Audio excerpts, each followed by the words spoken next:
I watched his dad undress him verbally.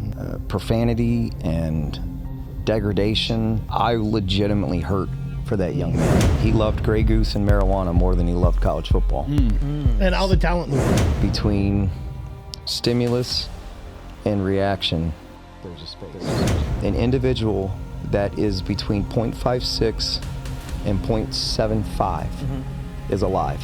The individual that is 0.76 or higher is dead. That's how small of a measure we're dealing with. And at the end of the day, your mind will quit before your body will. And it sometimes isn't often well received, but I believe it to be the truth based off my experiences. We are not wired for achievement. We are wired for pursuit. On the other side of everything you think you want, you're still just left with who you are.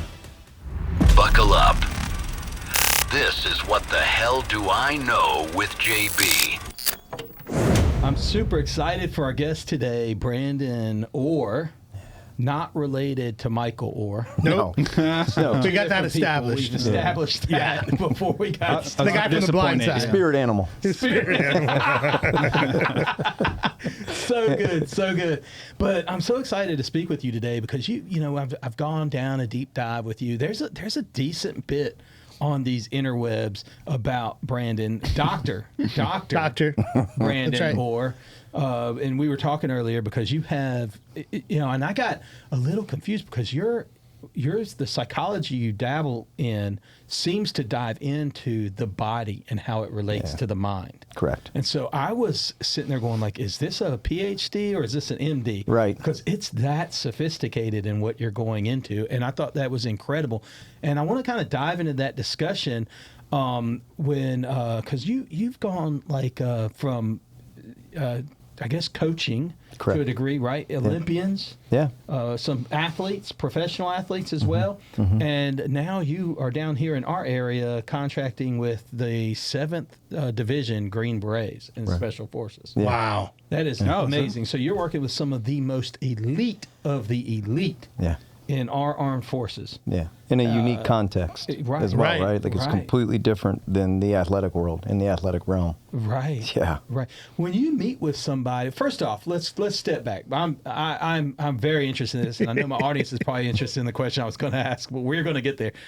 How'd you get into all this stuff? I mean, where are you from? Everywhere. So Everywhere you and nowhere. Were you in the Army? No. Your parents in the Army? My dad just got fired a lot. Come on. This is just your friendly reminder that you should be subscribing to this podcast. If you're listening and you've made it this far to where I'm now saying you should subscribe, you should subscribe. It is an easy and simple way to support the content we put out here. It's super important, so hit the button, subscribe, share it with your friends, and until next time, I shouldn't have said that because we're not leaving. There's more show to go. Keep watching. Yeah. We traveled. So, His dad liked to change jobs. he was a Not on wanderer. purpose. He was a wanderer. Yeah. A lot of Midwest reference, but Okay. the list of states is voluminous. Wow, so if we go off the rule that where you went to high school is where you're from, then I'm Okay. from Missouri. But I had 3 high schools. Holy smokes. So you never felt like any place was No, home? never. No. Trauma. Welcome home. Trauma. Trauma. Stay here. Trauma alert. This was a good spot to live in This right was a down great here. This is spot. not a bad Absolutely. spot. And when Yep. when you go through that, something in you says, okay, I need, like, what was the moment in time that you said, because you obviously worked through a lot of it. I mean, because, knowing what you do now, your mindset and reframing things and understanding all of that Correct. became big. What was the moment that you realized I needed to think different? Because you obviously learned some bad habits Correct. in what you're going through and drug around from state to state and your dad job to job. There must have been a lot of chaos in the home. Very much so. Yeah. Yeah. And there's a gap between oldest sister, middle sister 4, oldest sister 7. Okay. So from an ecological standpoint off the domestic economy, I operate a lot like an only child. Like So what's the gap? You said older sister was 7, older sister 7. 4, and then you were born. Correct. So 4 years different from the middle, but then 7 from the oldest. Which is, she basically was changing diapers and helping with you. She's seen. I think she was praying. She didn't do any of that. She was standing back watching the dumpster fire, being like, "Jesus, help this Please, kid." Jesus, take the wheel. Yeah. Yeah. Yep. Your parents stay together the whole time? They did. Are they still together? They are. Wow. Wow. Congrats. Yeah. It's. Is there any reconciliation that comes from that kind of trauma? I think there's reconciliation from any trauma if you're willing, A, to admit the trauma, but B, do the work to intervene upon the damage done by the trauma. The difficulty, obviously, there is some people don't always have the awareness of the way in which the trauma, A, manifests, B, influences behavior. Right. And then you've got the agency's part where they're just not willing to make the changes in the behavior and modify the behavior in the way that would be commensurate to adapt, if you will, within the trauma. Yeah, I wasn't expecting to ask you this question, but I'm going to ask it now because of what we're talking about. I'm going to go there. I watched something the other day, and it was Oprah, and she doesn't have her, her big show on whatever channel and syndicated, but she's doing a podcast. Get out of here. It's done really well. Okay. By the way, I'm sure. really well. Check it out on YouTube. It feels like her show, but I think she has more freedom probably to hit the topics. And she did a topic on no contact children and how about a third of American adults today have no contact with their families, either a family member or their entire families. Dang. And it usually results from trauma. Now, there is a thing in society where I think there is, and they hash this out in the pod where they talk about how some of these kids, we've got a generation coming up, and so there's like this virtue signaling, almost like, well, you talk bad to me and I'm out, Yep. But then there are legitimate traumas that are being enacted on children, and as they become adults, they say this is not a healthy situation. Yeah. And so they kind of create no contact.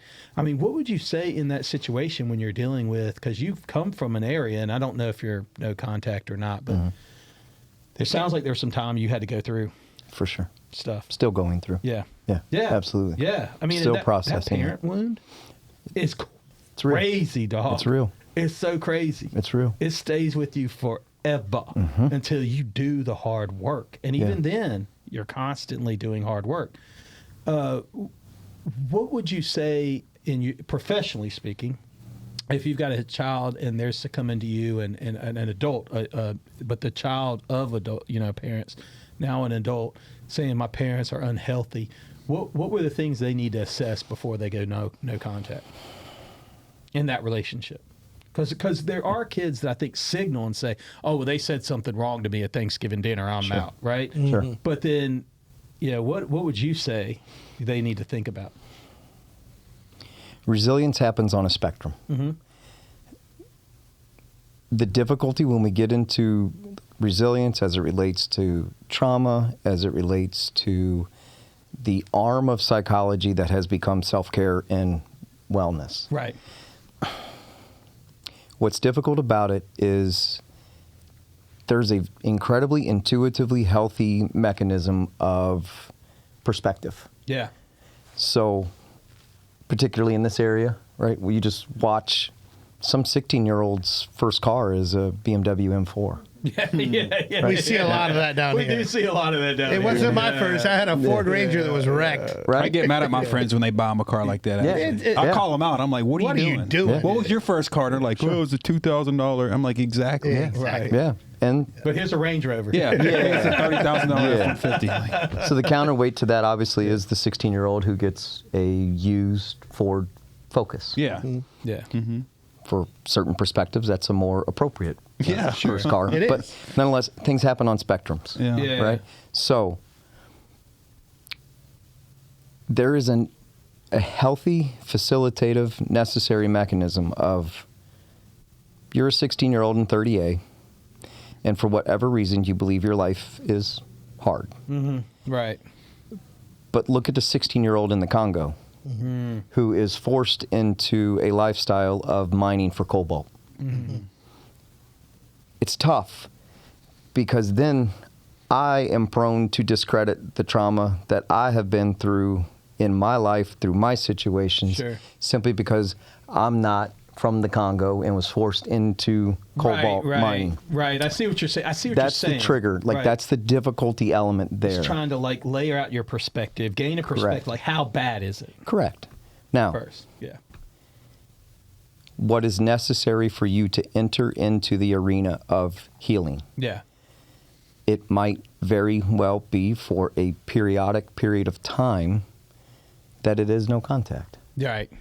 So the first part for me starts with, what do you need in order to give yourself the best opportunity at recovery and healing, with the full understanding that part of that better be grace, so that you can come back to the table with the parents off the no contact and usher them back in. Right. And place boundaries, right? Like, if you can get healing, sometimes healing comes in boundaries. Yes. So you come back in and say, look, I'm going to take microdoses here. Yeah. I'm going to try something different. 100%.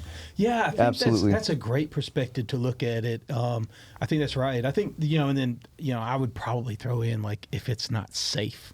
Like, if you've got a parent that's dangerous, doing things that are dangerous to himself or others, then especially you, or you have children, I get it. Like, I get it. But I think it's such a great outlook. But, and having, like I said, I didn't know I was going to ask you that question, but just kind of listen to your trauma. But you come out of that. What was the defining moment that said, all right, I need to get healing. I need to get help.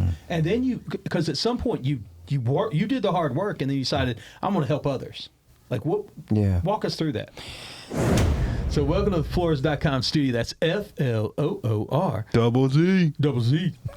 baby. You got to check them out. They're great for all your flooring, all your remodeling. Tell them the jabronis sent you. They got, like, bamboo floors. I love bamboo floors. He does love bamboo. He brings it up every time, baby. This podcast has been incredible. But what I know about leaders is leaders give. And I want to tell you about my friends at the Emerald Coast Children's Advocacy Center. Yeah. These people step into situations that kids have no control over, and the abuse comes from those that are supposed to be the closest to them or that protect them. And I want to tell you, if you don't have a charity to give to, make sure you check out the Emerald Coast Children's Advocacy Center. But if you're a leader, find a local organization and get involved. You got to check out my friends at True North Pest Control. That's truenorthpest.com. They are your pest control superheroes. Brandon was just talking about these monster cockroaches. Big uns. Big uns. You got to check them out. True North Pest Control. They will take care of you. Tell them the Jabroni sent you. They are good friends of mine. They are all over Central Florida, here in the Panhandle, and all over the state of Georgia. They are incredible. Love them to death. True North Pest Control. Check them out. The genesis for me in this world, being the psychological universe that accompanies performance, the genesis for me was, I started out as a college football coach. And I had the most God-given, natural talented player that I ever had, who, look, we rarely in this time of college football, we didn't play freshmen very often. Mm-hmm. They didn't have, we ran a very complicated scheme. It was a pro-style defense, and there was a lot of things that were happening at the snap where if we split off the ball left side to right side, at the snap, the right side could end up in man coverage and the left side could end up in zone, and all of it was predicated on which way the back went. So at a millisecond snap, you are moving from I'm either zone or man, and you have to flip to play man.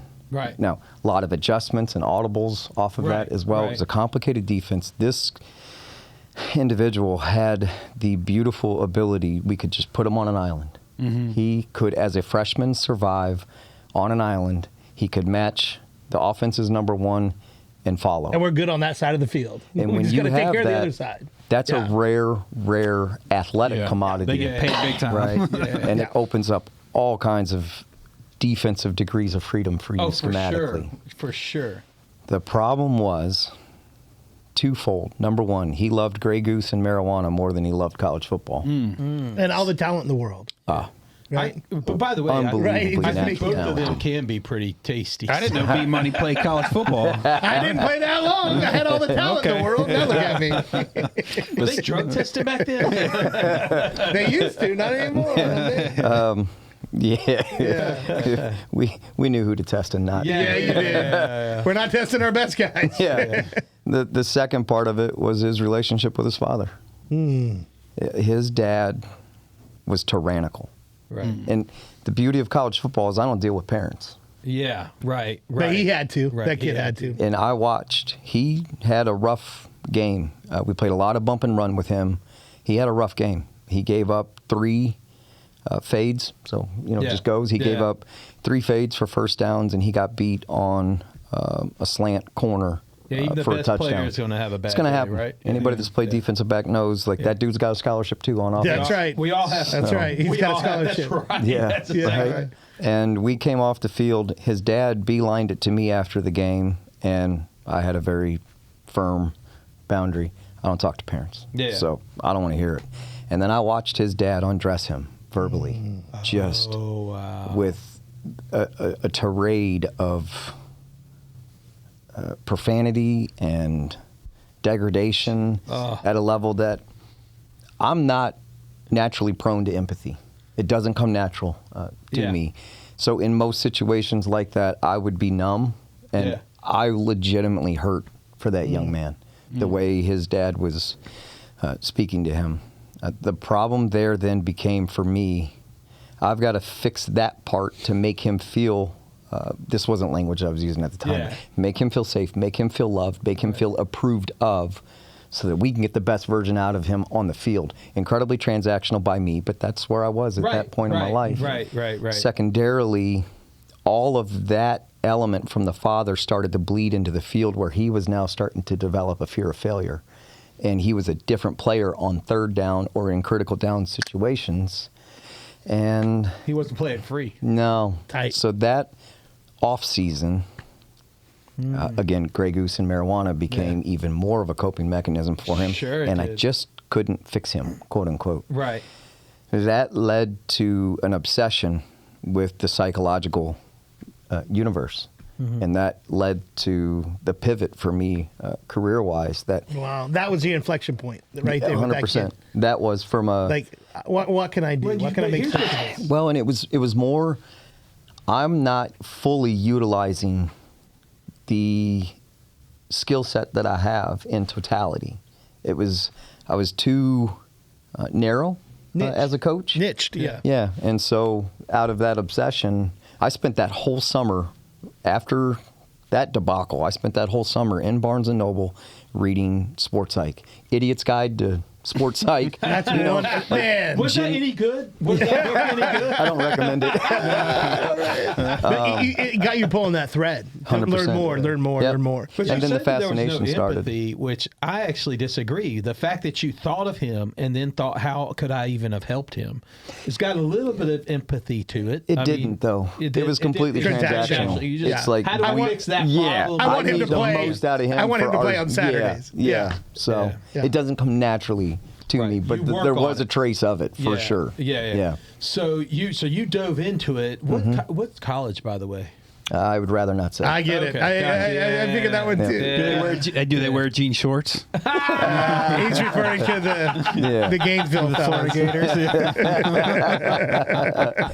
By the way, I have 2 pairs of amazing cutoff jean shorts that I've wore on this show. Yeah. So Oh no, They're I saw banned. the You white- can't They're wear them banned? anymore. Yeah. I saw your the nuts were hanging out. They were not. Oh, okay. jeez. They were not okay. The part where the hair's worn away. They were not okay. The How are we thigh going to get back on track? Okay, go back to Barnes & Noble. What happened?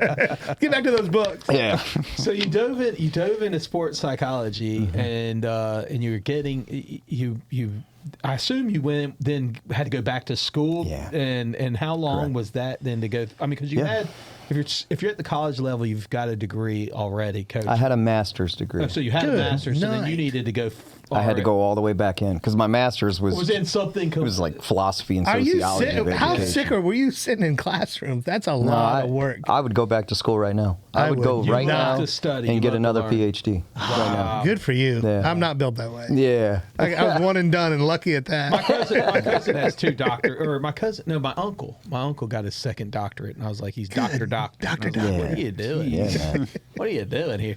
But he's also teaches. He's a professor at a theological seminary. But the world needs smart people like you and funny people like me, so it works out. Not smart. Well read. Well read. I don't know. The more you read, the smarter you get. I got a 16 on the ACT.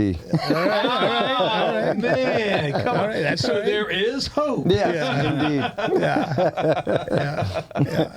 So you go back. How many years does it take for you to go back? What would it? So let's first off, how many years did it take for you to go back? And then secondary, if I was an entering college student, we have a lot of young people here, and I wanted to go into what you're doing. Yeah. How many years would it take to get through that? Maybe it's not sports psychology. Maybe it's counseling, a licensed practice counselor, or whatever. So there's 2 caveats there. The first is the licensure side. Like if you want to come out as a licensed psychologist, you're adding a full year onto your academic coursework because you've got to get 4 years plus a year because you've got to get the APEC internship. You don't have to, your do you hours. have to do a master's, or is it just out? It depends on the program. Well, it depends A on the program, but even B within the program, it depends on the faculty. Like there is a mechanism that allows you to just enter straight into the PhD. You kind of bypass the master's on the way to the PhD. Okay. But that's open to essentially faculty vote. Like, do we feel as though this is a strong enough candidate to handle that course? Each school is probably different. Each school is different. Each student's different. I mean, there's a money grab. Yeah. Like, let's be honest. Like part of it is that way for sure. I'm only asking you to be in school now for 4+1, and I don't get the +1 because you're going somewhere else for internship. Mm-hmm. So now, if I ask you to do a master's and a doctorate, well, now I'm getting you for 2 on the master's plus the doctorate. How long is the doctorate? Is it usually like a couple of years? Just like full-time?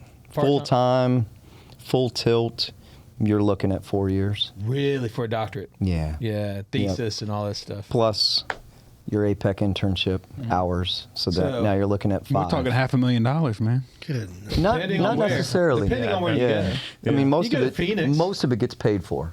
It's shifting a little bit in higher ed now where they don't do assistantships. Gotcha. But like my PhD was completely paid for. Mizzou Athletics paid for my PhD. I didn't pay a dime. Come on, man. Awesome. Now that's dwindling. That's not the case as much anymore. And certainly when you look at like physical therapy, DPTs, doctorate of physical therapy, they don't do any assistantships and things of that nature that I'm Did you coach while you were doing your doctorates and stuff? Yep. I was on staff with University of Mizzou. I'm sorry, University of Missouri, also known as just Mizzou Wrestling.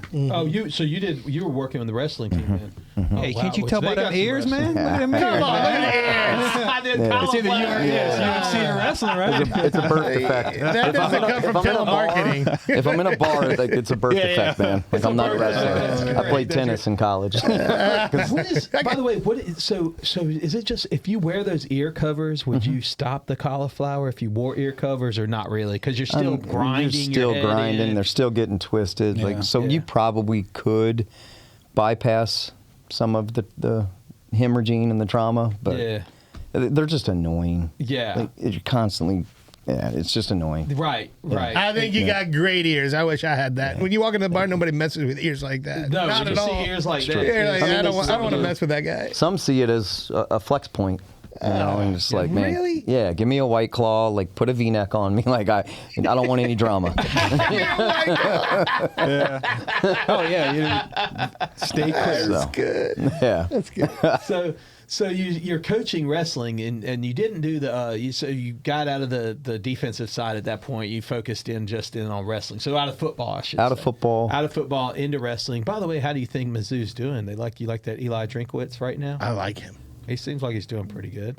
It depends on how you objectively look at the numbers. Yeah. If you look at Drinkwitz as it relates to conference opponents who are above 500 in their conference, he's 0-15. Oh, really? So it's all about what lens you look at it through. Yeah. Now, the part about Drink relative to his predecessors it's he's got it at an 8-4, 9-3, 10-2 level. And this year, I think, is a complete outlier. He lost both quarterbacks. He's on his third string quarterback. Right. And look, we know there's a competency hierarchy. He's a commodity. I mean, there are other programs looking at him. He which was in the running good on him. for some of these other programs. This is a wild year. I mean, we got Michigan that just happened yesterday. Michigan's open. Like you couldn't ask for a worse situation if you're Michigan because who's left? Right. You've got Virginia Tech, you've got Penn State, Bad you've got LSU, timing. you've got Ole Miss. It's been a rough year to try and go and find your head coach. It is. I think it's Michigan.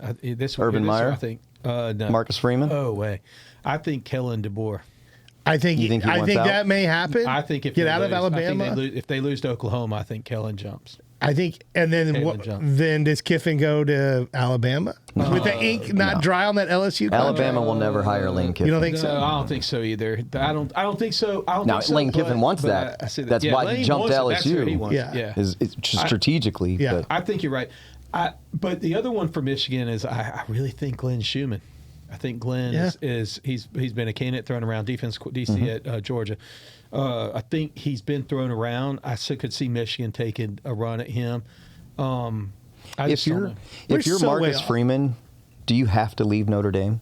I think you do. Right? I don't think you actually. I don't unless think they get in the Big Ten. I don't think you have to leave Notre Dame. Yeah, they're in a conference. They probably if they were in the ACC, they would have got in the playoff. That's the crazy part, right? But next year, according to what I understand, and audience, if you love college football, you're loving this discussion. If you don't, I'll go ahead and apologize. But according to what I read the other day, they signed a deal that starting next year, Notre Dame's in if they're in the top 12. That's right. No matter what. That's right. Starting next year. So why would Marcus Freeman ever leave? Yeah, right. You lose 2 games, you're still in. You're still in the top 12. What it would have meant for this year is Miami would have been the team out, no matter what. Miami would have had to go because the contract that Notre Dame would have signed. Which that was BS, right? So that would have been BS because they beat them head to head. So it's a lose-lose. Look, you start to get in these tic-tac, knick-knack sort of situations. I mean, I got to tell you, it is a gauntlet to play college football these days. And if you think about the NFL, you can get to the Super Bowl and have, 5 losses? Yeah. Mm-hmm.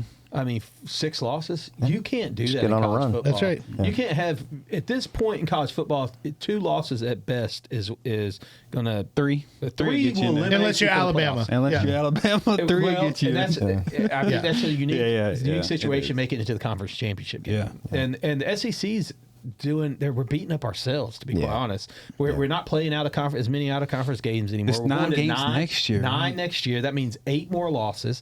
I mean, it's all these other issues that we have. So if they do have a conference championship game, I tend to agree. I mean, the top 2 SEC teams should not be faulted. No matter, they should just make it in. You're beating yourself up the whole time. Yeah. I mean, every game matters. So, I mean, Arkansas, I think, was one of the most productive offensive in all of the SEC, and I think they were sub 500. Yeah. Yeah, look at their defense. Crazy. Well, that's Florida State. Yeah. Right? Florida State was the number 1 offense in the ACC, and they were 5-7. So. Yeah. No defense, though. Right? No defense. Yeah. Or, who did they play in terms of non-conference pads? To get them that 5. True, yeah, right? 2 of those games, I mean, the thing that's always interesting about college football is how much of it is dominated by quarterback play. QB1. When you lose, like you said, Missouri, lose 2 QBs, good luck. Coach and QB1. I mean, the perfect example is the hat you're wearing. It's crazy. Yeah. QB1 and a coach. Yeah. Go from winning 3 games. The losingest college 2 football years later, number 1. It'll keep you in the playoffs. QB, I can tell you that. And head coach changes everything. Yeah. And you lose, and to his QB out of Jordan Travis gets hurt, and we're out of the playoffs. 100%. I mean, it's QB play matters in college football, especially NIL. We are so way off tangent, but it's so fun. Well, I'm going to bring it back. Bring us back in. That quarterback position is so important. What are the key attributes that you think a quarterback has to have? JB, that's a heck of a question. If we go, let's start cognitively. Mm-hmm. Have to have distraction control. Have to have impulse control. Have to have high tracking capacity. And I would want also one that's high in spatial memory, instinctive learning, and yes, we would prefer high if we could, but median high to high in decision complexity and response flexibility. Wow. That's on the cognitive side. When you're in the pocket, I mean, how many seconds do you have? 2. Like 2.7? If we're talking all of that, right? Let's talk at the upper echelons of whatever conference we want to pick. Right. We'll pick SEC because of our geographic sensitivity to it. I would argue you're somewhere 2.5, 2.7, and you have to be south of that. And you're all above of that. those decisions have to be made inside. Yeah, correct. And spatial awareness. Yeah, 100%. And it's against, again, the coaching matters, right? What that defense is doing. Right. It looks one way pre-snap, and then post-snap, it looks different. Everybody's changing it up. That's what they're doing. In a millisecond scale, he has to, A, understand where the defenders are, B, understand where his guys are going to be relative to where the defenders are going to be. And the most important part from this conversation is he's got to have visual discipline with where he's placing his eyes. Yeah. If you watch Ohio State, the reason, in my opinion, world according to me, N of 1, why they have not projected well to the NFL is because you can watch on film that they make a single read. They do. And it's not even really a read. It is just, I'm dropping back, I'm going to the seam curl flat defender, we call it the skiff defender, right. And I'm going to watch my guy relative to that skiff defender, and it's either there or it's not. I don't believe that many of them in recent years have been asked to legitimately read and scan in a la Joe Burrow. Yeah. We're going to get a lot of hate. Right? So, yeah. It's good. Well, and we're the heat of college football. 2 people in that state to spell Ohio. We do know that. I saw a funny shirt the other day. It says OHNO. Oh, no. What happened? Sorry, OSU fans. It's a crazy world, right? Yeah. Like it is. Think about last year, the hot seat that he was on. In After all the of the Michigan success that Ryan Day has had. And they're probably still Not beating Michigan. He was on the hot seat. Yeah. Brother. And now, you beat Michigan, great, and then drop the Big Ten. Yeah. And, we'll see what happens if they can get hot at the right time. It's a tough world, I know. So let's keep going, circling it, tighten this ship up and resetting it here. We obviously love college football. Crazy enough, people that are listening to this, at this point, it will be right before the national championship or right around there that this episode will come out. That's right. So that is so awesome. But for the audience, just so you know, we're recording this right before Christmas. So and right before the really the first stage of the playoffs. That's so right. all the conference championships have been played. So college football is we should have done on a our prediction, mind a lot. College football is on our mind a lot. I should have prefaced that a little bit in the conversation, but so you come out, you've got this sports psychology, you've gone through, you're doing the wrestling, and then at some point you decide, I want to help other people gain a better mentality. How did you get involved in that work? And and I know some of the clients you may feel comfortable in saying, and honestly you may not. I get it because they're they're high profile to a degree, but when did you start diving into that? When I knew with that player that I was referencing from Michigan, when I knew that the difference maker and the variable that ultimately moved a person on the hierarchy of performance was not physical. Right. I knew that, and again, I'm not going to put it because we are too complex, and performance in and of itself is too complex to whittle it and reduce it down to one variable. Right. So, is the psychological more important than the physical? No. Like, is the physical more important than the psychological? No. Right. In isolation, that's where we find ourselves in these troubles of performance enhancement. The part for me was that I knew it wasn't just physical, because I had a whole body of evidence from coaching that said it's never the most naturally physical, talented player that is the person that sits atop the competency hierarchy for us as a defense. So I knew that there was some magnetism for me that came from that. What I loved about my time in college football, particularly on defense, was working with the defensive backs, because it ends up being a man on an island. It ultimately, whether it's zone or man, it ends up being you versus that's that my guy. favorite position. Playing DB, one-on-one, right at the end. Yeah. And we said it earlier, like that guy's got a scholarship too. Yeah. So it's just a beautiful laboratory for the full encapsulation of human performance. So you take that and you overlay that into then wrestling, where you've got this unique dynamic of another man trying to impose his will on another man, the variable of which kind of modulates and moderates that outcome is, at that point, it's psychological. Yeah. It's also physical. It's also physiological. It's also emotional. It's also spiritual. But that was the great attraction off of wrestling, was that dynamic and being able to live as an observer into that psychological universe. You know what's really interesting about that, and hearing you talk, there's a guy, I don't know if Krista could look it up, but there was a guy that he wrote a book called Beyond, his name's Jason something, but it's called Beyond Beyond winning? No, it's Beyond the high achiever, but beyond high achiever, beyond high achievement. And I'm probably not saying it right, but he classified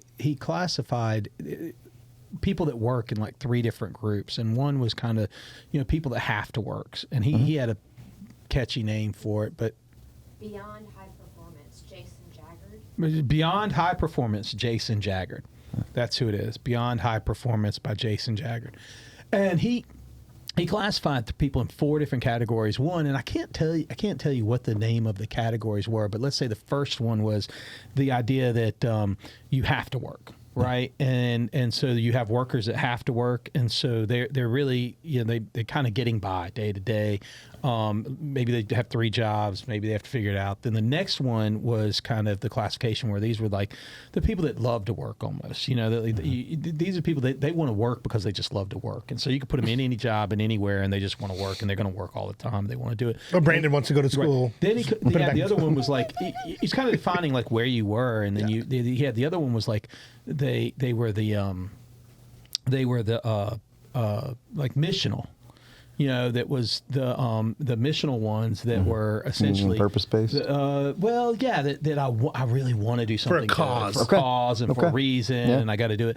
But then he said the other ones, and these were the ones that he felt like could even get beyond that high achiever, was the athletes. He would say these are the athletes are the ones, because when he worked with athletes, that a lot of times. He said there are a lot of athletes out there that get paid and they just come and they do their job. But then the highest ones are the ones that are like constantly receiving feedback. They want to figure out where their potential is all the time. They want to figure out like, what can I achieve versus like, I'm just doing this for a purpose. Like there is no, in other words, the concept was like a high achiever is when everybody wants to get a high achiever. The problem with that is that you've arrived.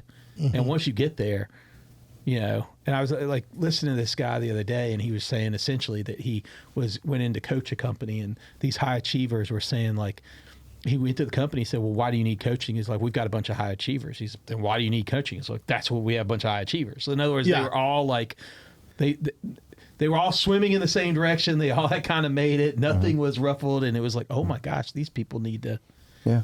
Michael Jordan needed Phil Jackson to get better.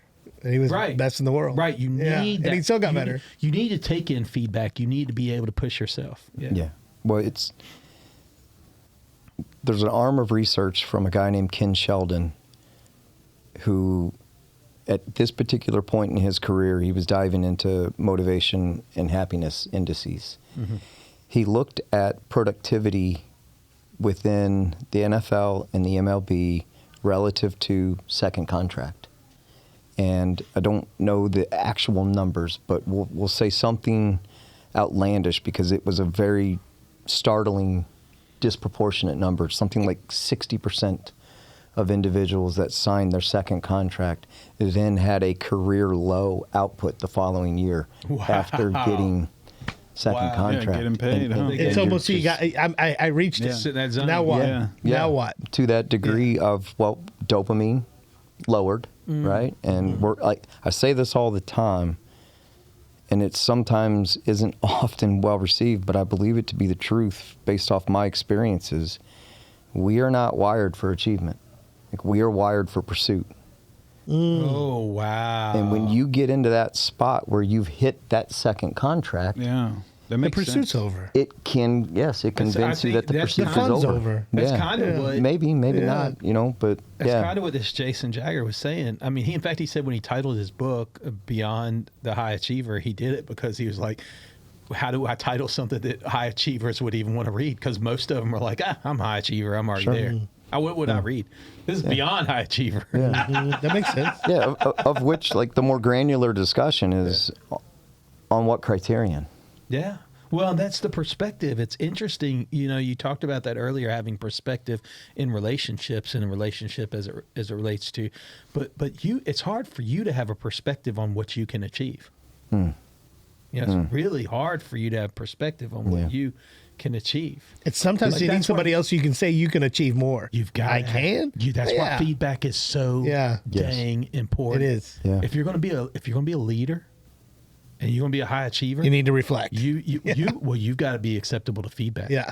Yep. You got to be acceptable to feedback. We have one of the measures that we have on our guys is what we call instinctive learning. Yeah. There's a substrate within it that speaks to this part beautifully. Some individuals, what we would call shooter solution, right?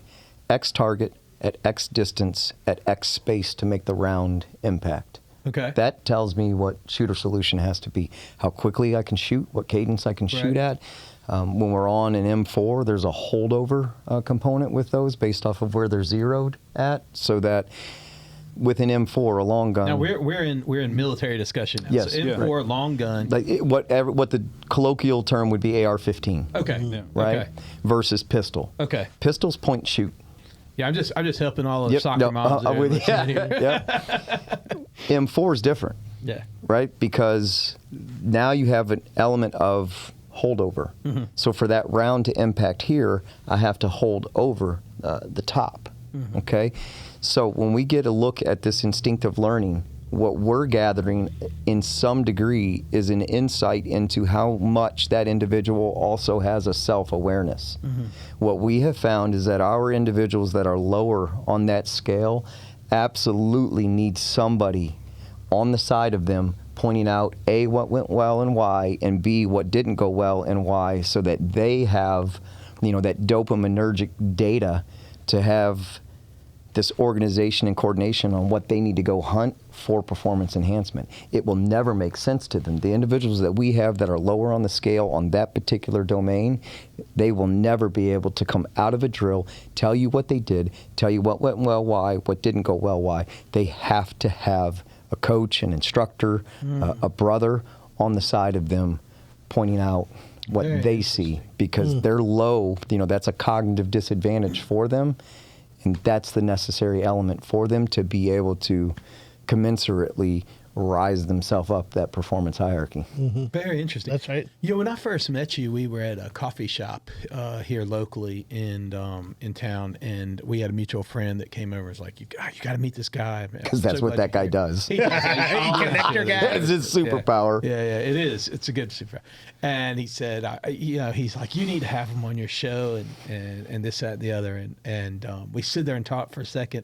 And I remember you said you loved the title called What the Hell? What the hell do I know? Yes. And you said you guys use this all the time. All the time. I thought it was so interesting because you were telling me this kind of story about how it's almost like when people get they think they know it. It's like, hey, look, what the hell do I know? I've only been through so many combat training. Yeah. I've only done so. Maybe you could speak to that a little bit.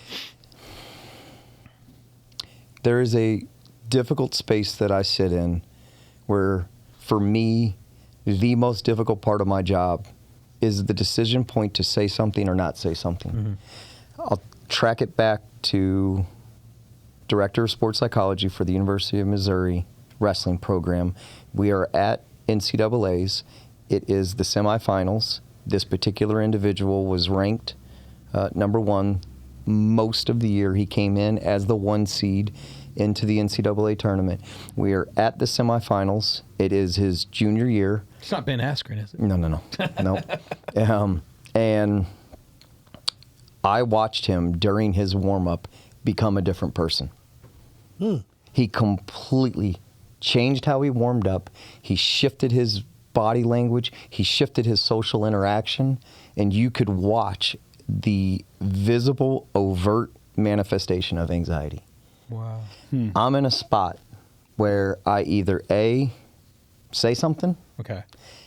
and risk exacerbating Right. the symptoms, exacerbating the phenomenon, exacerbating the constriction, or I let it play out. That is the most difficult part of my job. Fast forward that and index that on being in the special operations community. And once again, the most difficult part of my job is when I decide to inject and when I decide to gut it. Because you are no longer dealing with a scoreboard. You're dealing with lives. You're dealing with lives. Yeah. And the line of calibration where a guy's good and a guy's not good is incredibly fragile. So I enter into that with what I try to have is just an appropriate temperance for when to say something, when not to say something. Because the ethos that kind of guides it is, what the hell do you know? What the hell do you know? You're not us. Yeah. You're not a part of our team. You're an outsider. As it was pointedly said to me by one guy, you're a guest here. Yeah. Don't ever forget that. Yeah. And that was my first month in the gig. And Okay. I'm Hello. super appreciative for that because it's been laser printed into my heart, laser imprinted into my mind, laser imprinted into my ethos of how I conduct myself within this environment is that I am a guest. They allow me in based off trust that's been earned over years through my own competence within the hierarchy. Right. But that element is never lost on me. That question and that check and that almost like testosteronal element of who are you? Why are you here? What the hell do you know? Well, how do you get them? I mean, trust is not earned in one day, so it's earned over time. So I know time is part of this answer, but what are some of the practical steps that you get to build that trust so that, because what you're trying to get these men to do, because they have to make decisions. Yeah. It's 2.7 seconds. Much like a pocket passer for a quarterback, right? Even faster. Much quicker. Yeah, I was going to say, even quicker. They're busting in a room, and they got 1 second to and the decide stakes are much higher. Enemy, not enemy, whatnot. Yes. I mean, these 100%. These courses, these are some of the best that go into rooms and save, victims or it's shoot or hostages. safe. That's it. Yeah, it's shoot or safe. Shoot or safe. So they're making decisions quick. Yes. I mean, you're right. Less than 2 seconds. Yeah. So Our measure. How do you get them? How do you get them to think in that, like, to think. I don't want to say differently is not the way. That some of them think fine. It's just elevate their. It's processing. Process. That's the biggest element of that is their ability across a number of different independent domains to process what is happening inside that room, because the degree of processing and the volume of processing and the complexity of processing that they can handle is going to dictate two factors. Number one, the time at which they can arrive to an execution decision. And number two, the amount of cognitive energy that they have available to them for the actual execution. Wow. So we spend voluminous and arduous efforts at increasing processing capacity, processing speed. Those two then influence decision making, and then that lastly informs the degree of execution level. Wow. To go back to your original question, it isn't necessarily time. Okay. I have had individuals that in 1 minute I've won them over. because the degree of trust in many ways is related to the profundity of the outcome that you produce for them. Okay. Right? So what do you mean by, you said the buffoonity? Profundity, the breadth Yeah, it's a and big the word. depth. We're just a $10 podcast. That's a big word for B-Money over here. The quality of the outcome that you help them produce. Okay, I thought it said buffoonity. I was Profundity. Like, that's what I thought. Breadth, Did you hear too? depth. You heard it too? Yeah. Okay. Sorry. He's from Missouri. Smart guys from Missouri. That part's critical. Okay. Right? What generates trust is competence. Competence. So it's not necessarily time. Time is sometimes a factor with some of the more guarded individuals that we have. Like, time is a factor. Hey, but for me, it's that way. Yeah. I mean, I don't trust you until I've had, the small things, a little bit bigger things, a little bit bigger things, a little bit bigger things. Sure. Right? Yeah. It's... So that's interesting. Yeah. And there, for this instance, the trust may come quicker, but you're talking. These are high achievers, right? These are high achievers. I mean, when you get to that level, you've gone through. You've been tested. Yes. You've been tested. Absolutely. Yeah. I mean, if they've already seen combat and stuff. Well, I don't if they know have combat, that's even more test. And we've got a weird population spectrum right now. Yeah. Some guys who haven't seen combat because GWAT has downshifted. Right. Yeah. Right. We've got other individuals, and it's starting to become a little bit more of a minority of people that have come out of the GWAT, and those guys they're hitting that natural timeline where, they're hitting 18, 20 years, and it's time we just had Terry Wilson to move out. Yeah. Yeah. Yep. If you know Terry. Yep. Yeah. So. Saw him today. Oh, did you? That's great. Him and Eddie. Yeah. That's awesome. Yeah. It's important that it's not always a time factor. That in my experience, the trust interplay is off of the outcomes you can produce for them, which is not to say that I produce outcomes for them. It's not that. It's within them, and I help unlock it. Yeah. That's the critical that makes piece. Sense. Right. And honestly, for some guys, it's a minute. Do you have one-on-ones, or do you typically deal in groups? Or are they smaller, like in their kind of because they have small teams, I guess. Yep, or they've got 12-man ODAs. Right. So do you speak more to teams, or is it a little bit of all of that? It's all of it. Okay. Yep. Like today, perfect example. We had a guy who was on a partner force trip, and they were doing a night ski full combat load down a volcano.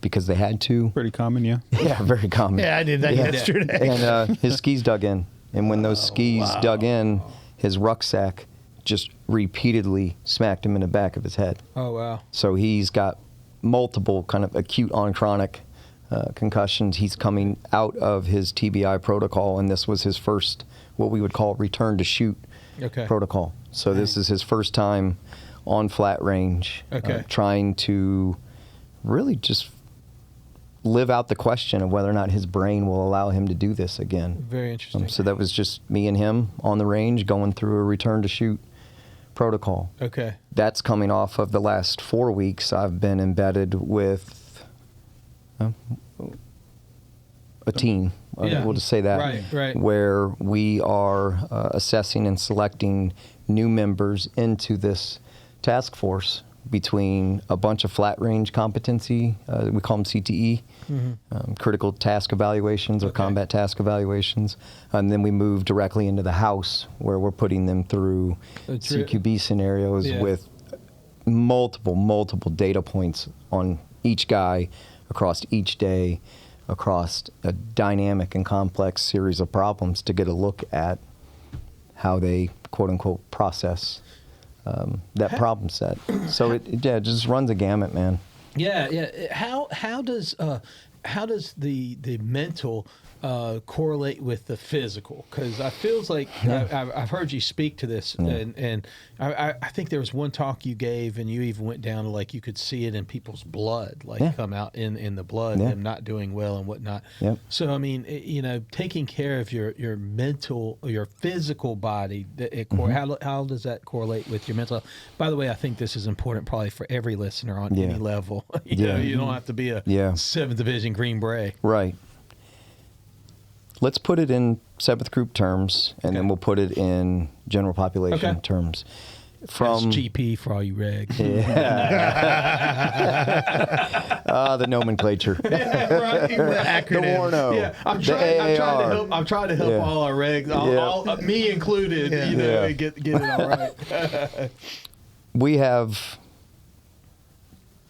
2 individuals. We'll go operator A, operator B. Operator A, we have 9 measures that we capture from a dynamic and speeded cognitive profile. That is all millisecond scale evaluation. On 5 of his domains, he's in the 90th percentile for that population group. Now, we stratify who we let into that testing norm. Yep. So we don't have every guy at 7th group tested on this evaluative system. Okay. We are very specific with who we allow into it because off of one measure, the statistically significant score that dictates, say, a go or a no-go, like a select or a non-select, is 0.55 milliseconds. Wow. Yeah. Did you say milliseconds? Yes. Wow.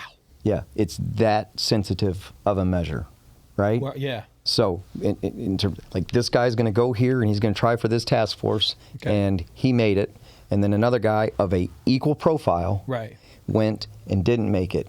And when we start looking into the data to explain why did that happen, and the measure is that sensitive, it's 0.55. Dang. Right? Wow. So we've also played this out within the house, like in a room just like this, where they come in through that door. Yeah. We have played it out where an individual that is between 0.56 and 0.75 is alive. He had the combatant kill. Right. The individual that is 0.76 or higher is dead. He himself was killed. So that's just that's that how one small delay. of a measure we're dealing with. Okay. Yep. It is a fragile feather hairline between success and death. Wow. And we've measured that. We know that. And so we know what we're looking for. This particular individual. Data points. Yeah, exactly. It's objective data that informs often what is a subjective world for us. Well, you're saving life, and you saved. You got a guy in there. And you got to get the right guy. Yeah. So to that degree, we have this individual that in 4 of those domains is in the 90th percentile. Okay. In another of the domains, he's in the 71st percentile. Okay. But his execution level behind the gun was completely inadequate. Wow. So off the cognitive profile, he is easily, if we took 12 guys, he's in the top 3. So what you're easily. saying? So what you're saying? Mentally, he's there. Mentally, he's there. Physically, he's in the 70s. Physically, he's not. And he's dead. Correct. Yeah. And was a non-select for this task force. Wow. Now flip it. We have another individual who, of those 9 measures, he only had 1 in the double digits. So he had only 1 that was 10 or above, and that 1 was in the 13th percentile. Okay. So it's not a high score in any way. Right. But he was very experienced behind a gun. Okay. He was very, very efficient with his movements, and he was a quote-unquote good shot. So he had a good physical profile in terms of a skill set, but he had a very disadvantageous cognitive profile. Okay. Well, 13th's not bad. I'd take 13th. Better than the guy in the 90th. Yeah. But okay, It's disadvantaged. Okay. So he's not the smartest tool in the shed. No, he's not the Green most Berets. dynamic. It's not intelligent based. Not intelligence. It's dynamic millisecond what does that mean, scale. Dynamic. It is we'll call it the velocity with which you can process the information, take that information and use it to inform an action. All right, so he's in the 13th, but then his physical's up here. And Very well established. So what? That's the critical point. Okay. Because he has a well-established physical skill set, Okay. it allows him to free up bandwidth, to free up cognitive space to apply to the processing end. That makes And sense. so here's the importance of being in good physical health. It's the importance of having intersectional health. Wow. Wow. Right? Why? Wow. Because he has a well-established skill set, he's not carrying as much self-efficacy concerns, self-confidence concerns. Because he's not carrying that into the room, he sees more. Why? Because he's sitting at a 73 beats per minute, whereas the other guy with all the cognitive advantages, he's sitting 93 to 123 walking into the room. You mean heart beat per minute, heartbeats. heart rate. So the heart rate's up. Just Yes. his physical fitness isn't where it Yeah. needs to be. Okay. No, Or it's not that. the It's slower not that. fitness. This is a physiological Right. manifestation of stress. Oh. So what does that mean? That means from a vascular standpoint, we have constriction. What is constriction? Constriction is less blood flow. What is less blood flow? Less blood flow is less oxygen. What is less oxygen? It's less energy to the brain for the processing that needs to occur within the room. Is there anything that either one of those can do? Like, so can to get better? 100%. What are the things that you can do? Off of that element, we start then looking at, okay, just walk me through what you're experiencing prior to being in the stacked up on that door to come in the room. Talk to me. And, he's like, yeah, I can't recover from mistakes, and I came in and I knew that I made a mistake the first step into the room, and I just couldn't get my brain off of that, and the whole room turned into a televised abortion, and we had a 6-room set, and I could never let go of it, and the whole time I was just focused on that one mistake. Okay. So we know a little bit of a high anxiety profile, a little bit of a high neuroticism profile, so we have to start looking at how we can downshift. And you're back with that wrestler. Yeah. In Missouri. 100%, man. Yeah. So we look at L-theanine. L-theanine's a beautiful supplemental compound that is a natural downtick. It's a green tea extract that just does a nice job for people who struggle with what we call rumination, the inability to let go of a thought.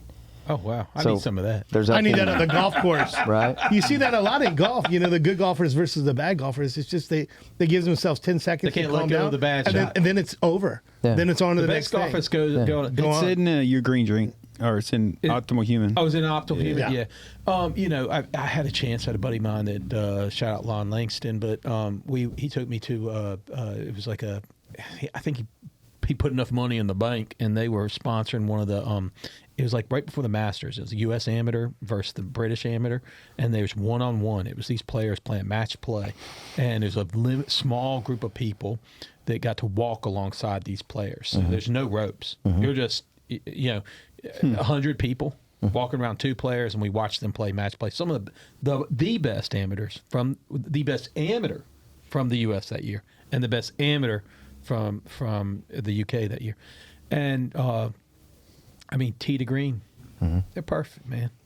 So no pressure. It's that pressure, man. Yeah. It's how do you get rid of that bad shot? How do you putt? It's all in the mental, right? Well, it's the what I call the air tax. And again, objectively, we can look at it. We've got what is out of cognitive neuroscience. It's called the flanker task. So you've got 5 arrows that appear on this screen. They're either all pointing to the right or they're all pointing to the left. And all that I need you to do on my Xbox controller is click the corresponding direction. Right? So we get off of that basically a simple reaction time measure. Right? Okay. Now I need the arrows to be discongruent. So the center arrow points to the right, but the adjacent arrows are conflicting. They point, say, left. Off of that, you'll get a number of things that can occur. They might have this high vigilance off of their vision where they try to cast their vision across all 5 of the arrows, or they have a poor visual discipline where they drive to the adjacent arrow instead of the center arrow. Yeah. This, of course, is what we call distraction control. That's what we've called this measure. Right.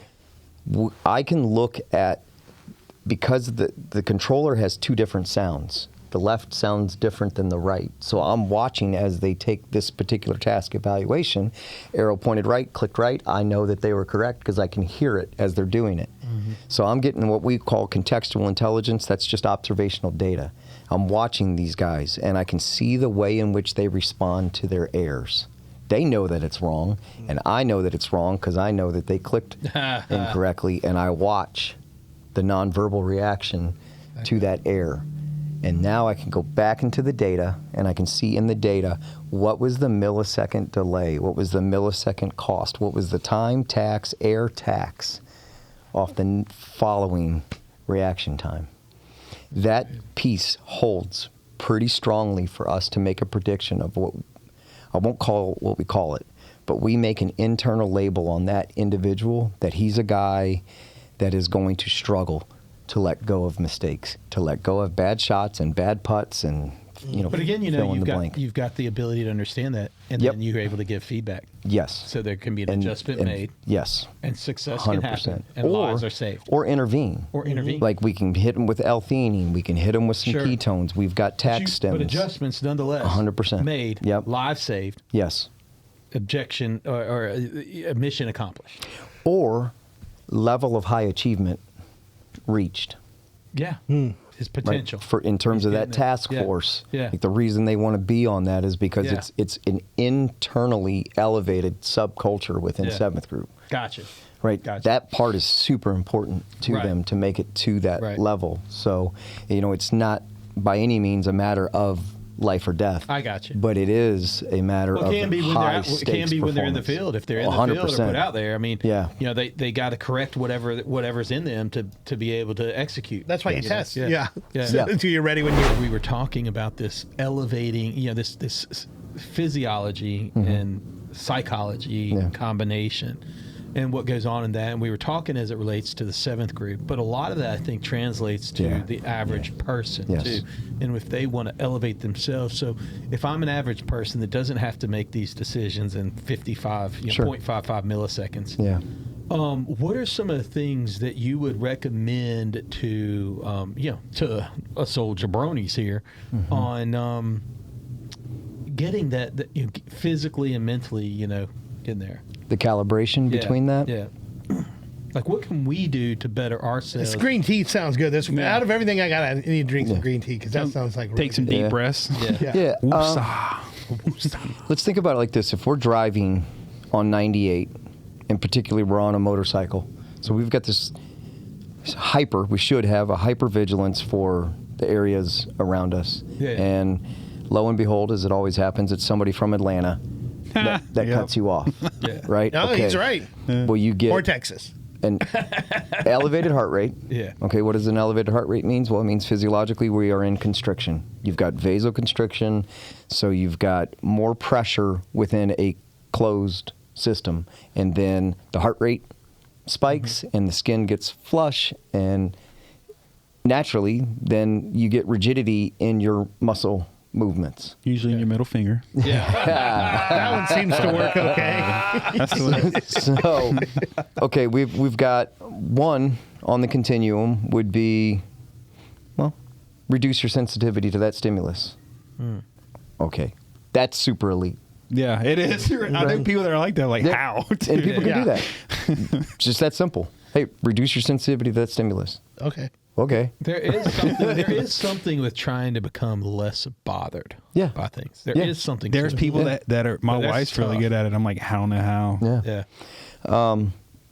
So then from there on the continuum, you would flow to, all right, control your response to the reaction to the stimulus. And that's where most of us mortals, that's where we live. We can't necessarily lower the human reaction to an unforeseen stimulus, right? We just naturally uptick to it. It's like an instinct, Yeah, it is. And that is wired to biology. We are, all of us, uniquely imprinted with this intersectional fingerprint between physiology, psychology, physical cognitive, emotional, spiritual. Like, it's all happening in this complex and dynamic interplay. What I would argue for is take the elite out of this equation, where you just reduce your sensitivity to that stimulus and lean hard into controlling your response to the reaction to the stimulus, because that's the critical piece right there. Good. I mean, I've had counselors and therapists tell me the same thing. I can't control people, places, and things. Yeah. I can control my reaction to people, places, and things. Is there a way to parent that to my 2-year-old like now before she gets 16 or something? Not at the age of 2. Before she hits that teenager is where she's crazy now. Well, there's got to be a way. I would say that when we had, just not at 2. Not at 2. Yeah, I would say when we had Megan Hampton on, in episode 65, first one of season 3. I can't keep up with these numbers anymore, but it was like the first episode of season 3. She came on and talked about how parents, the kids mimic like what you're doing. Mm-hmm. So that's probably and so that's probably like she's going to pick up on your P's and Q's, like what you're laying down. She's going to pick up. Yeah. So I do think in like how you respond, that's probably how exactly. You, like that's. I think that's probably he's right. Like in theory, you're not going to be able to train her, but she's going to still pick up. Yeah, she's going to pick up on it. Yeah. That's the best way to parent. Is just right now. At this age. They're all reactive. You're the trainer. Yeah. Right? You're not going to be able to train her, but you're going to provide observational data for her, because she absolutely is logging that. Yeah. Right? She's not just testing boundaries. That is an element of 2-year-olds. She's testing your reaction to her pressing the boundaries, and she learns through that. Yeah. Right? All right. To that point, we have to have a systematic way to govern those responses. Yeah. Otherwise, we are just reactionary. And if you can't downtick your primal reaction to something, then you have no choice but to lean into that space where 99% of us occupy, where, as Viktor Frankl said, between stimulus and reaction, there's a space. That space is what we have to inhabit relative to what you're talking about. Very interesting. Yeah. So that's stimulant and reaction. So that space in there is like, that's the part that we can control. Yes. Yeah. And how we control it.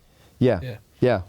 And we can do the L-theanine, we can do the ketones, we can do the TAC stim, like the non-invasive vagal nerve stimulator, we can do the resonant frequency breathing, we can do the cold showers. There's a litany of things that we can do to physiologically lower that primal response, so that instead of it registering on a decibel level of 10, it's registering now at a 5. Like, we have seen that in our population. When we introduce L-theanine on a prescribed dose of every 4 hours, like, we have guys who are less averse to their mistakes. There's less of an uptick to the error, right? But nonetheless, that doesn't necessarily help them with the space part that we're talking about. And we need a system for what we want to do in that space part that we're introducing, so that there is, between stimulus and reaction, or stimulus and response, there's a space, so that we can get that response to come out in a way that is in service to our values, or it's in service to desired outcome, or it's in service to desired or necessary prescribed growth. Yeah. Well, so us normies over here, we just kind of say, bless your heart. Bless your heart. I think my best release is just hitting a horn. Right. But so here's the deal. If we look at this from a values inventory, and you have your 2-year-old with you, and your 2-year-old is going to learn how to respond to these incidences in traffic simply off of your observation, you now have a natural dopaminergic, meaning and purpose infused reason to change your response. Yeah, exactly. So in that moment, when you're responding, Doesn't have to be in anger. With the 2-year-old in the back. Right. It doesn't have to be that. That's the natural spot where we want to go, but we're inhibiting that. We're tempering that for the value of your 2-year-old. And even if she's not in the back seat with you, you can act in such a way as though she is. You're acting in service of that, and now you're taking these micro steps and intervals towards, say, patience, grace, temperance. Yeah, for my kids, it's over. They're terrorists on the road. They watched Dad They're all out of the house. I've got one left in the house. I've ruined them all. Jason's like, now you tell me. It's over. Now you tell me. Hey, man, stocking stuffer. Get him L-theanine. That's hilarious. Here's a cold plunge. Get the podcast sponsored by Thorn. That's right.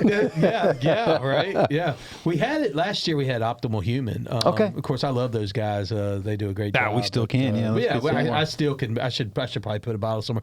It's good stuff. I like it. I take it every day. Yeah, it's good. It's a good, easy, tastes like green tea, actually. It's kind of like what was that group that they came on the heels of that green drink? AG1? Yeah, AG1. Yeah, but they.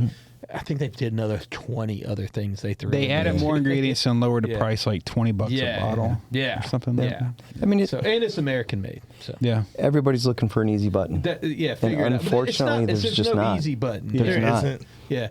When you get into my age, you start taking more supplements for sure.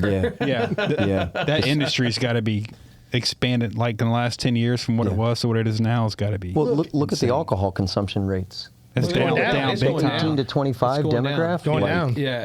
That really industry's panicking. They are. It should be. Because they have grown up with you guys. Yeah. Putting out all this beautiful information, and they know, this is literally a poison. Yes. It is. Yeah. And those markets are hemorrhaging. Well, cigarettes, you would thought would have been down. I mean, they are socially it's changed. But it's changed. When there's a societal change, it's really weird. Yeah. It's not. Maybe I want it, but it's not socially It's kind of acceptable. like, what is that, G.I. Joe? You remember that? What was it? Now I Know. Yeah, the more you know, half the battle or whatever it was. Yes. G.I. Joe. Nice. It is. From an 80s cartoon. Information. It is key, right? Yep. And taking in that information and figuring it out. Yeah. You've also worked with some Olympians. How's it to work in that region? Because these are some. They're wrestling Olympians? Is that what? Wrestling and diving. Diving. So these are really, I mean, they're not really professional wrestlers. I know there are professional wrestling in like some other countries. Yeah. So most of these are amateur athletes, but they're at the top of the sport there. Yes. Same in diving. Yes. I mean, look, you can go to The Six NFL Flags diving, and you can see the best divers in the world, making a living. But in that world, that is the best of the best diving. I'm guessing you weren't working with the Chinese divers. No. No. Because they're ridiculous. Yes. I mean, they also weigh like 80 pounds, but they're ridiculous. Do you think they have a beat different them ecology that they work with? Do you think they beat them to like you miss, your family dies? I mean, because those people, like, their forms are crazy. I don't think that they do that. Right. I mean, I don't know. You don't know. Right? I'm not an expert on Chinese diving. It's closed country. But I do believe that they have that mechanism within them because of the way that culture works. Oh, yeah. That culture is very, very much socially driven. Yeah. Mm-hmm. So it's not so much that they want success for themselves. The nature of that kind of Eastern Asian block. I can't fail my parents. I can't fail my grandparents. I can't want fail this my ancestors. for my parents. I want this for my coach. I want this for my teammates. I want this for my country. That's a powerful driver. We used to have that in the U.S., though, didn't we? Yeah. I mean, there was a time in my life that I felt like it was... Yeah, that's like thousands of years old, that honor system. So I get it, but there was a time I felt like we were so... Do you think we're still there? Do you think it's... I mean... I think it's still there in pockets. Yeah. But I think writ large, is it still there? Yes. Is there a counterweight that came from somewhere that we probably don't need to spend a whole lot of time talking about? Yeah. That says it raises an eye to American exceptionalism. That's a new trend that has introduced itself, say, in the last decade. That was not there before. Yeah, it's kind of a globalism that's come in to a degree. Situation. I mean, I still think I am proud to be an American. Right. I am proud to be an American, and I'm proud because I mean, when you compare what we have and the opportunities we have and the freedoms we have, as difficult as it can be, and I don't care which side of the aisle you on, go to another country and try to do any of the things you are doing today somewhere else, and it will not be the same. It just won't be. I've traveled the world. It just won't be. Well, just make that statement. Yeah. Make that statement in Russia. See how it plays out. That's what I mean. Right? That's what I mean. Make that statement now in the UK or France or Sweden or Germany or now Ireland and see how it plays out. I mean, the number one thing is in America, I can go and I can grab a 12-ounce Coca-Cola from the convenience store, and I can take my cap and take it off. The control they have on you in Europe, you know that now you untwist your cap. Like this cap, you untwist it, it's connected. You cannot, they've connected the caps. That's the kind of control they have. It's the craziest thing. And I know that seems simple, but they do. I didn't know that. Yes. Somebody passed a law. It's something about like, well, the caps are falling on the ground as being wasteful or whatever. I'm like, you know what? I mean, not here in America. We got freedom in our caps, baby. I mean, it's little things like that I know it seems like a lot, but when that cap keeps hitting you every time you're drinking a Coke, you're going like, man, I just want to get back to the States. Suck. I just want to get back to the Rip States. this thing off. The McDonald's isn't the same. The freedom we have. I mean, no, it's not. There's no free refills. Paper straw. No, That's not a thing. Right. Yeah. And to a degree, I mean, and they legislate sometimes morality in other countries too. There's so many caloric intake that they're giving in certain restaurants and all that. I mean, and look, you can get as frustrated as you want when we have high calorie meals, but look, you have the freedom to do this. Yeah. This is making me think of the your World freedom, Cup coming up. You know? So, The Seattle match in the World Cup, Iran and versus Saudi Arabia. Is that one? Yeah. But the theme for that game is going to be hilarious. Oh, I can't I'm wait. just going to leave it at that. Yeah. Okay, can't wait. Can't wait. Yeah. I'm interested in the World Cup, but the tickets are outrageous already. All so I gotta tickets figure are that out. crazy Yeah, now. yeah. They That's really another are. whole show. They really are. Well, tickets are goofy crazy after COVID. Yeah. They've gone up way faster than eggs, and eggs went up real everything fast. Well, they're buying. There's companies that buy these tickets and then they resell them. So that's but let's go back to the Olympics. So you've dealt with some divers. You've dealt with some. What is the mindset of that kind of elite? Because this is a high performer. Okay. On a level that most of us won't get there. Correct. Most of us won't get there.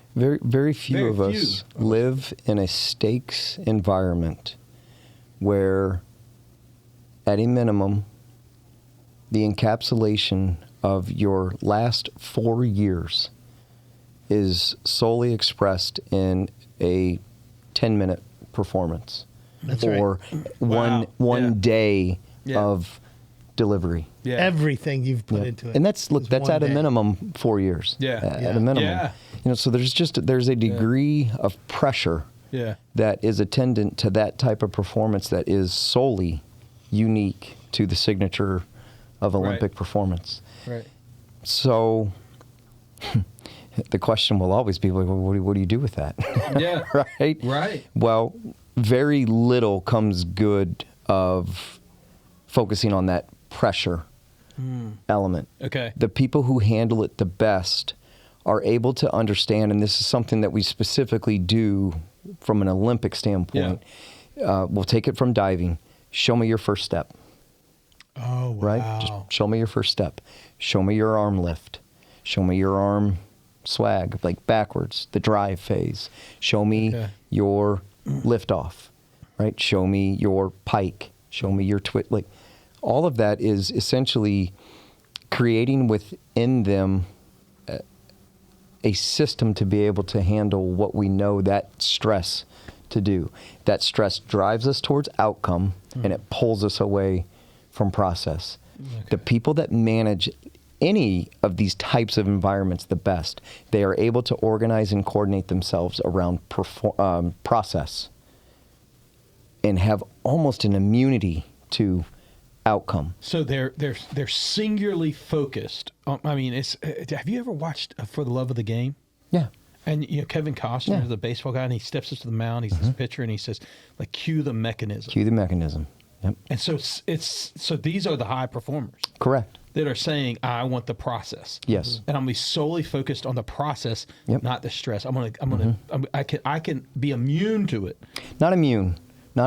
It's okay. But they can be anchored. Okay. That's the key. They're anchored by the process. Okay. And they are driven by the understanding that the process dictates the outcome. And that doesn't mean that we have to whittle down the importance of the outcome. We don't have to lie to ourselves about what is encapsulated in this outcome. We're not saying any of that. We're just saying this is important. And the best way for you to operate in such a way that the outcome doesn't influence the performance is to lean in to the process. So if I've got like a landscape company, and I'm pulling this literally out of thin air. But if I have a landscape company and I'm stressed because I'm trying to figure out, how many, I need 20 more accounts so that I can make sure that my kid can go to the private school or whatever it is, right? Yeah. And I'm stressed and I'm dealing with all that. You would say to that person that it's about the process. Yes. Then start with step one. What's your advertising like? Start with step two, and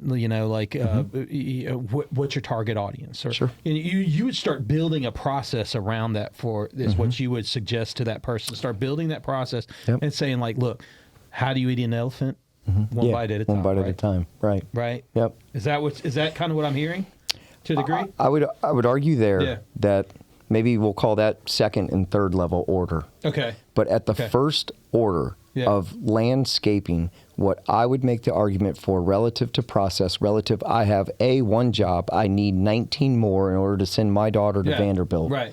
I would argue for, in the most efficient amount of time, how can you deliver the straightest lines when you cut that lawn? What do people want?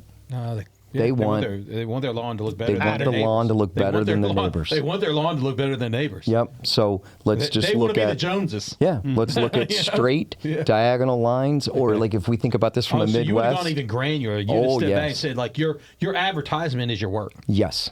Your advertisement is your outcome. Okay. Right? And the way in which you're going to get there is the process that gives you the most manicured, professional-looking, green, crabgrass-free yard. Right. And I know we're just talking landscaping, but you could take that to anything. You could take that to anything. Yep. And that piece right there is that, you go to Denise's house and you do that for Denise. And the Denise is talking to Mark. 100%. And Mark's like, 100%. I don't have time. I got my kids, all 4 of them are in sports. Yeah. I'm doing stuff at church. I'm under the gun at work. Like, I don't have time to mow my lawn. And Denise is like, talk to JB's I got a guy. Yeah. Yep. Yeah, for sure. And now all of a sudden 1 becomes 7 and 7 becomes 19 because excellence is compounding. Yeah. Excellence is compounding. It's so good. I have searched the internet, being an IU fan, going back to football. Oh my goodness! We hear about IU one year. Yeah. Anyway, I'm a Georgia fan. If they're national champions by now, this gonna... No. But my point is, I can't find anything on the internet to say how is this possible? Okay. All the guy talks about is process. Process. If we win or lose, it doesn't matter. It's all about the process. Okay. And you've been in college football coaching. I don't know if you've ever seen anything like this, where a guy comes in and takes the worst thing and makes it the best thing. Yeah, we've seen it. With process. Yeah. So how do you get those young men to all do that? And the coaches and, I mean, you know what one of these programs is. How does one dude do that? Yeah. Is that possible? Yes, I mean, it's clearly possible because it's being done. Yeah. I think everybody's asking the how. Yeah. NIL. The how, I think. What'd you say? NIL. That's gotta help. So everybody's thinking or it's gotta hurt. Well, right, exactly. NIL. Doesn't everybody have NIL? Does Alabama? Doesn't Georgia? Doesn't Florida? Yeah. Could they not have got the same players in the players on the? I mean, it feels like it's almost like one player at a time, right? You get a couple. But he of guys, didn't. right? He inherited a bunch. Yeah. How do you gotta put get buy-in somewhere? How does a CEO put that kind of process in a business and turn it around that fast?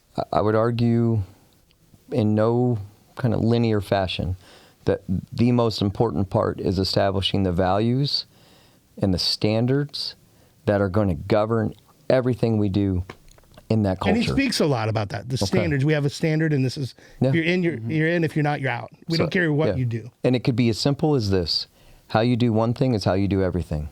So don't talk to me about it's just study hall. It doesn't matter, or it's just the person that serves the fruit in the DFAC or the dining hall.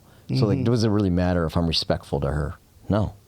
No, because how you do one thing is how you do everything, right? So you're serving on that kind of standards and values, and like, this is what Indiana football culture is, number one. Number two is, if you have any data point whatsoever that individual does not subscribe to these standards, I would argue ubiquitously, across the board, that they think that it's some switch that can be turned on and that they can be a game time player and they show up on the lights, but I'm not a practice player. Like, I've had that conversation multiple times. It's only practice. before. Practice matters more than Practice. Yeah. We're talking about practice. Right. Not everybody's good at divers. Yeah.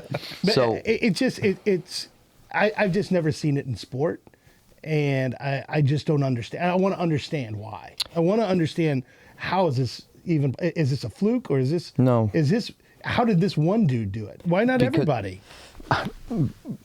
Because people are willing to make compromises. That's What are you willing to let them get away with, and where are you willing to let them get away with it? Because I promise you, if you let it happen in study hall, you let it happen in the locker room, or you let it happen in the dining hall, it will happen on the game. If you let it happen in practice, or you let it happen in the weight room, it's going to manifest itself on the field game day. I think that's number one, right? Number two, you recruit people who subscribe to that ethos. He talks about his coaching staff a ton. Yeah. Right? Yeah. So that now it's not just Curt Cignetti saying it. It's Curt Cignetti and the offensive coordinator and the defensive coordinator and the 5 offensive assistants and the 5 defensive assistants and the offensive analyst and the defensive analyst and the offensive GA and the defensive GA and the videographer and the director of marketing and the director of academic coordinator. Like, all of them subscribe to this ethos. And if you don't, you cannot work for me.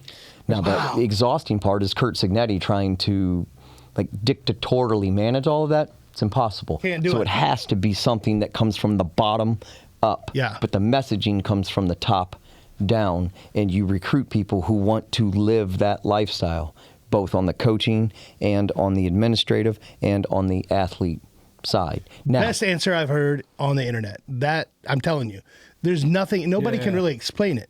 It takes a really smart guy that's read the books. You're well read. He read the books, the Well Barnes read. and Noble books. Well read. And I've had some amazing experiences. Had some great experiences dealing in that culture. Are you right? writing some books? Are you writing some books? No, I get that question a lot. No. Yeah, I was going to say, there's got to be one coming. Yeah, I wish. So I wanted to see if you could speak to this, because you were in the wrestling community. You're director of I was director of sports psychology for the University of Missouri. University of Wrestling. Missouri. Director of sports psychology for the University of Missouri. My brother coaches. I was wondering, coming up, dude. Coaches at the Union Grove High School. A couple years ago, they were the state champions. Hell yeah. for wrestling. Okay. And he's like assistant coach. So he's got a guy, his coach, the main head coach is a guy that coached him in high school as well. And so Nathan became like kind of a lay coach. He's been on our show a couple of times. He was a state champion wrestler at Georgia as well himself in high school. Went in the Marine Corps.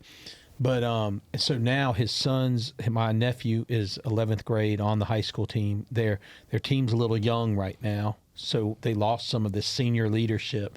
They're going into the season. That this episode will come out, they'll be in the heat of their season. Okay. And so if you had a chance to speak to these young men about wrestling and the mindset they need to take to the mat, what would you say to? Again, the coach that's coaches, he's like a Hall of Fame coach for the state of Georgia too. He just got in the Hall of Fame, so they got a great team, great coaches, but they're young team. What would you say to their mindset when they step onto the mat? I would show them a video, 90-second video, of a cheetah hunting a gazelle. And you watch the gazelle just making a number of S-turns, trying to get away from the cheetah. And you see the cheetah tracking and competitively trying to hunt down. And I would let that be the analogy for a wrestling match. That at some point, you're the gazelle. And if you let your foot off the gas, even 1 second, that is enough for a 3-point takedown. Yeah. Just 1 second. And I have seen this, I can't tell you how many times. I have a library of experiences where I watched a guy take his foot off the gas for a second. And he gave up a takedown. Or I won't go. But Don't ever take the foot off the gas. That's the first piece, right? Yeah. If you are the gazelle, if you let up for a second, you've become dinner. Yeah. Now you are the cheetah. Yeah. What are you willing to expend in order to get your meal? Because it is not always that the gazelle is just going to stop and lay down and let you eat it. You're going to have to spend some energy. This is the world that You're going to have to count. You're going to have to counter. Yeah. You're going to have to go on it. And back to that intersectional interplay. Like, everybody's aerobic capacity is different. And everybody's anaerobic capacity is different. And everybody's grip strength is different. And everybody's psychological composition is different. How so bad do you want that element of Cheetah and Gazelle, that story, is a completely unique signature for you, me, you, and you. It's different for everybody. And you have to understand what is your constraint. That when my heart rate gets elevated, my brain has a very strong tendency to tell me to let off the gas. Yeah. Right? Yeah. Or you're a high drive guy and you sense the blood in the water. And so your tendency in that situation is to push and you walk yourself into defeat. So the composure has this kind of dual head to it. I love that word, composure. Yep. So that's the kind of analogy that I would use as the backdrop for understanding when you step into that circle. At certain times you're going to be the cheetah. At certain times you're going to be the gazelle. And at the end of the day, your mind will quit before your body will. That's awesome, man. That's such the good rate advice. limiting factor is your mind, especially as a high school wrestler. That's such good. The rate. Say that again. The rate limiting factor as a high school, especially as a high school wrestler, is your mind. Very good. And your ability to live in that discomfort and maintain your process orientation and your commitment to process amidst the highest degrees of discomfort that sport can produce. That's awesome, man. That's amazing. I mean, Brandon, this has been, by the way, an incredible discussion. Yeah, I have it's great enjoyed fun. so much of this. It's been a lot of fun. This is absolutely fascinating. I think our audience is going to love this. I've loved every minute of it. When we had our break, the ladies here in studio, my wife and Brandon's wife, we're fascinated by it. We're having all these wow, it's incredible. So I have one question I'm asking everybody for the end of this year. I'm gonna pull up my phone so I can read it for you. So I'm asking everybody this season, says, what's one thing you've added to your life, a practice, a discipline, a way of showing up that you wish you could have told yourself to start years earlier? Yeah. One practical and then one philosophical. Okay. The practical is taking inventory of your values, committed action. I wish that I would have fallen upon that framework and that construct way earlier in my career. And that's probably a bit of a problem for me, that as I think about that question and I reflected on this question, I thought about it in a professional realm. That was a point of accountability for me. Yeah. But nonetheless, the answer that I have is within my career, I wish that I would have known that construct way earlier. Yeah. So what I do every quarter is, for a week, every single day, down to the minute, I log my actions. And at the end of that week, I then go usually to Causeway, and I tell Arlen, hey, can I have the boardroom? I make my payment that I need to make to be in the boardroom, and I just whiteboard this entire inventory map. Here are all of my actions, okay? And then I have my 5 core values that I try to live by every single day, down to the granular detail of how I park my truck. If I park my truck crooked, I don't even care if I'm late. I will make myself more late because I refuse to leave that truck parked crooked, because one of my core values is excellence. So if I forsake that in how I park my truck, I have now induced myself towards mediocrity. What are the limits of that? Right? We don't get to pick and choose that. That's disposition by habituation. I'm habituating myself towards mediocrity by allowing myself to park the truck crooked. You're only doing yourself a disservice based on the goal you set. That's it. Yeah. Right? So I put up all of the actions. And then I have my 5 core values, and I just start mapping. And I start taking a look at how much truly do my values influence my action. There's a caveat here that I've started to learn about myself. They have a thing called the Hawthorne effect. It is that if I was measuring you guys in moral function and you knew I was measuring you in moral function, or I tried to set this in such a way that I don't tell you that I'm measuring moral function, but you intuitively figure it out as I'm asking the questions on the questionnaire. You're like, this is about moral function. You want to present yourself in a light that is of a higher degree of moral function, and you answer accordingly. So here's where it gets tricky for me. If I am just brain dumped on a Sunday and I'm burnt out and it has been a high op tempo and I know I'm on the lower end of my energy reserves. One way for me to recover is to just get on Instagram and just start looking at stuff and just let it reel, right? That's a way for me to turn off my brain, to get outside of this thing that is constantly running and just brain dump.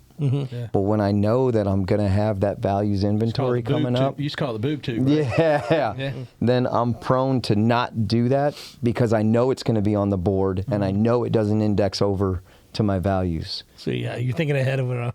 I gotta go. I gotta put myself on this board, and I don't want to do that. Yeah. So I sit there and I say, would this genuinely be refreshing for me? Yes, it would, because there's some beautiful information on. Yeah, everybody's got to turn the brain off from time to time.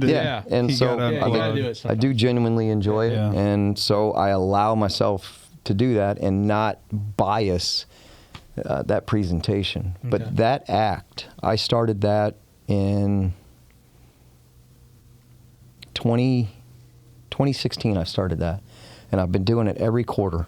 Wow. Every year since. Wow. And it is a tremendous reinforcement of A, why those are my values, B, how fragile I am as a human, that I know these are my values. This is what I publicly ascribe to. Right. And lo and behold, on this day that I'm doing a quarter inventory, I parked my truck crooked and said, I don't care. Right? You know what I mean? Or it goes again to the granular detail. It's you throw the paper towel towards the trash can and it falls on the ground. But you're with somebody. Like, I've got somebody in my office waiting. Do I stop and pick that up? Or do I not? Well, now, because I've been doing this, it's so ingrained in me that is a mechanism of the manifestation of the expression of excellence and the disposition to, by habituation, towards excellence. So I stop and I pick it up and I put it back in the trash can. Not because of some social regard for the janitor or cleanliness of the workplace. That has nothing to do with it.